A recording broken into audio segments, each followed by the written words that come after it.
Thank you. Yeah, let's get out of the way. I'm trying to forget birthdays. I'm on the road of forgetting them than trying to add them. Uh, in these weeks where we don't play on Saturdays, really just get out on the field. Today it's, as a coach, you love them because you get to go over all of the mistakes that you made in the passing game, the running game, clean those things up, which we got a chance to do that. Fundamentals, we got a lot of individual today. And then we got to scrimmage the young guys, that haven't played. So, as a coach, these are as good as they get, because you don't have a game on the other end of it. So, good day today, and we'll do similar tomorrow. And then Thursday we'll weight train, and then we'll give them Friday, Saturday, and Sunday off. So they'll get 3 days off. And when I say off, it's really active recovery. So it's a mental and physical reset, but we have them doing things, because you can't take 3 days off. I mean, there's no, all of a sudden I'm just going to lay around and not do anything for 3 days. So it's just a reset mentally and physically. And a lot of our guys are local, so the training room will be open. The ability to come in here, get treatment. Some of the guys will have light workouts too. So that's kind of what the week looks like in a nutshell. And then it affords us the opportunity to use Monday, kind of as a bonus day as well. So that's kind of what's going on this week. What's going on in your world? Same. Cool. No days off. Of course not. Hey, Coach. There was a hit on Jaden Daniels in the second quarter that was called for targeting but rescinded. What makes this penalty so confusing? Well, there's kind of protocols there, right? I think, as I understand it, it's better to, administer, what would seem to be as a late hit or, roughing, and then let them slow it down and get it frame by frame to determine whether there's targeting in that situation. Because if you call targeting in that situation and it isn't targeting, then you lose the opportunity to have a unnecessary roughness call. So, look, I got my hands full coaching, okay? But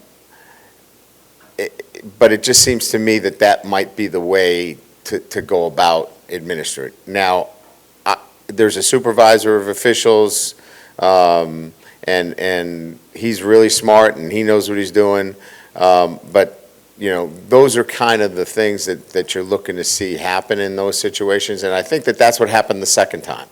The second time there was an unnecessary roughness call first, so you knew you were going to get the penalty there. And then if there was targeting, let them look at it and figure out whether there was targeting. We got a little time, and I was just wondering if you could kind of expunge on how your staff goes about making the defensive adjustments. Clearly, there's more work than, a halftime speech. So how much of that is prep work with the game plan and the scouting? And then how quickly does it get implemented, in the first, second quarter? Because they've done such a great job of making those adjustments. Well, we'll meet. I'll meet with Matt and the defensive staff. We'll talk about some things as he comes down. Remember now, he's about 2 minutes behind everybody because he's got to come out of the press box. So we'll have everybody together in the locker room, share some ideas, and then when Matt comes in, he's already kind of formulated some thoughts. We'll discuss those thoughts, and you got to imagine we don't have much time then to get with the team because I want to get them out of the locker room at about the 6-minute mark. Get them up, talk to them, get them in the tunnel, and get them on the field by 4. So all that needs to be done in a matter of minutes. we had some substantial adjustments that needed to be made. Sometimes you don't have quite as many. We had to do some things in coverage. They were hurting us, with some switch verticals. And Matt already had formulated in his mind as he was coming down from the box some things. He throws them off me. We have a conversation and he goes to work on it. So we're set up in pods in the locker room. So each position group's in pods. We've got whiteboards there.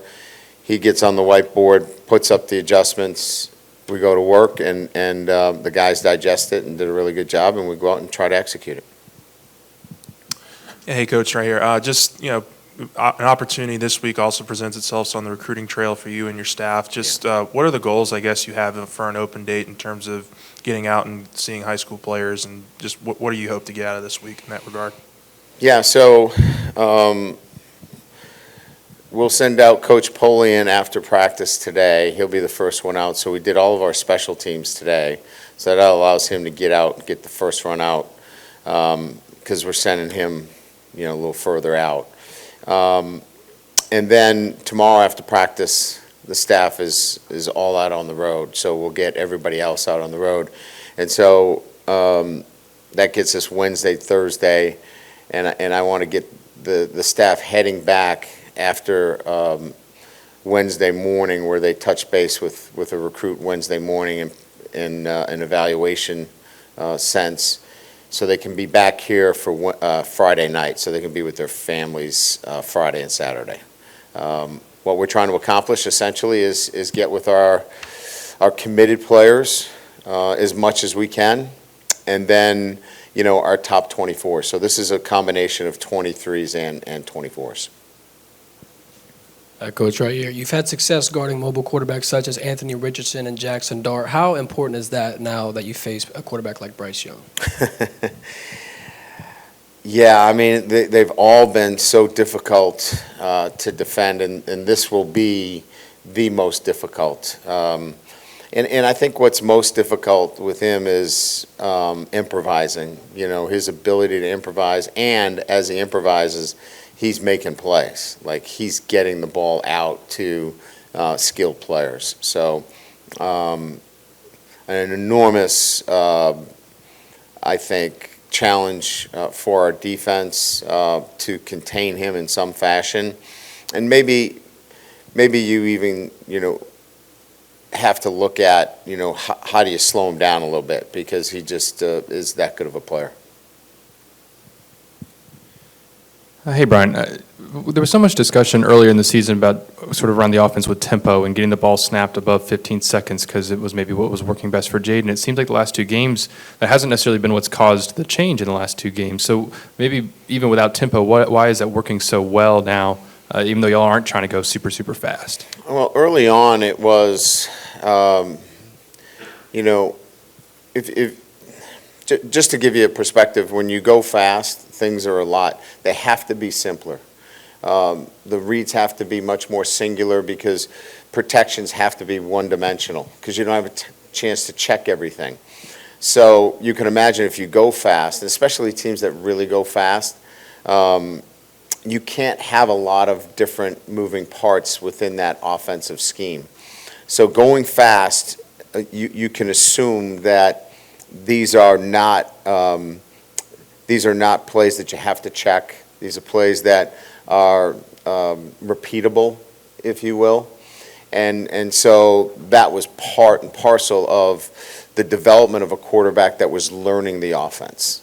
Now that he is so much more comfortable within the structure of the offense, now you just don't have to go fast to go fast. He has a real good grasp of what we're doing, and now you can run the offense as a pace and change the pace as you've seen. We did that in terms of running the football and changing the pace that way, and that's really the way we want to run the offense. Hey, Coach, right up here.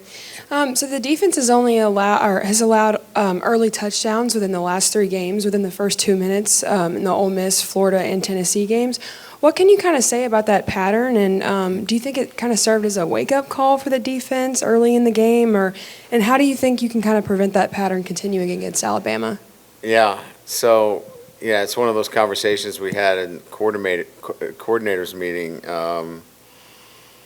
We went back and we went through the film again and again, and we did this as an exercise yesterday. We looked at all of those slow starts, and most of them are not physical, they're mental.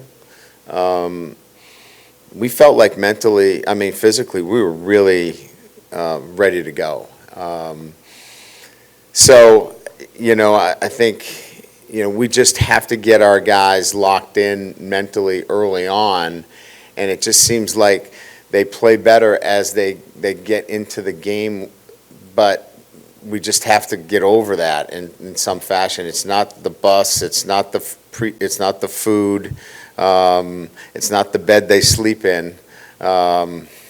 It's just that they have to come at it with a different mindset, because it's really a lot of mental errors. It's not physical errors.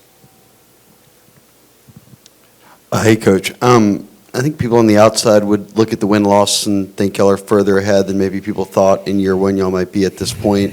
Does that match kind of are y'all on pace with where you wanted in terms of kind of building the foundation and kind of learning new habits and all that stuff? Or kind of is that a reflection of that, or is there still work to be done there? Oh, there's a lot of work to be done there. Recruiting for us has just started. Like, this freshman class is the first class that we have gotten in the doors here, and we only had a few months to recruit it. So, our first true freshman class is coming up, and so, building your program is through recruiting as well. We're establishing habits, we're establishing a standard, we're establishing those things, but that takes time, and we're making great progress. These kids have done everything we've asked them to do, but we're still, obviously building this thing, and it's still going to take a while before we get to that point where, everybody is feeling like we have gotten the program to where it needs to be. Ryan, what were your thoughts on the fans rushing the field Saturday? I imagine that's not something you can. Yeah, I was really surprised. I didn't expect it. I was doing an interview, and the state police, grabbed me and said, "We got to go." And I was like, I didn't think the interview was that bad, And no, they were coming over the wall, and I just was surprised. It didn't appear to me that there was anything in my mind that this would be a game where we would storm the field. But hey, let's do more of it, I guess.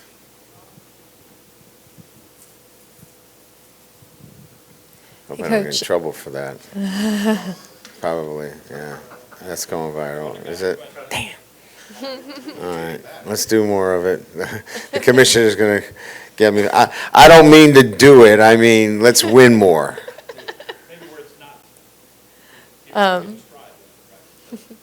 Thank you for correcting me. I meant it in all seriousness that we want to win more. That's all I meant. Thank you. It's an off week. I can be off too. It's also your birthday, so. That's right. What did you see out of Colby Richardson, like, this fall camp that made him earn, like, the starting spot at corner, and how has he developed and grown in that spot since? Well, he was a bit of a surprise, obviously. I think just the raw athletic ability and opportunity, right? I mean, we were really in a tough spot there at the cornerback position. So I think opportunity, raw athletic ability, experience playing the position, and look, as I said, timing, right? All those things kind of played a really good role for him. And now he's been able to, obviously come in and play for us with, there's a bit of a rotation there, obviously. Converse has played a little bit of a safety position, which has been, really helpful for us, but those guys are rotating in and out. But he's been a really pleasant surprise for us that he comes in and is able to give us, quality play. Great, thank you. Yeah, thank you.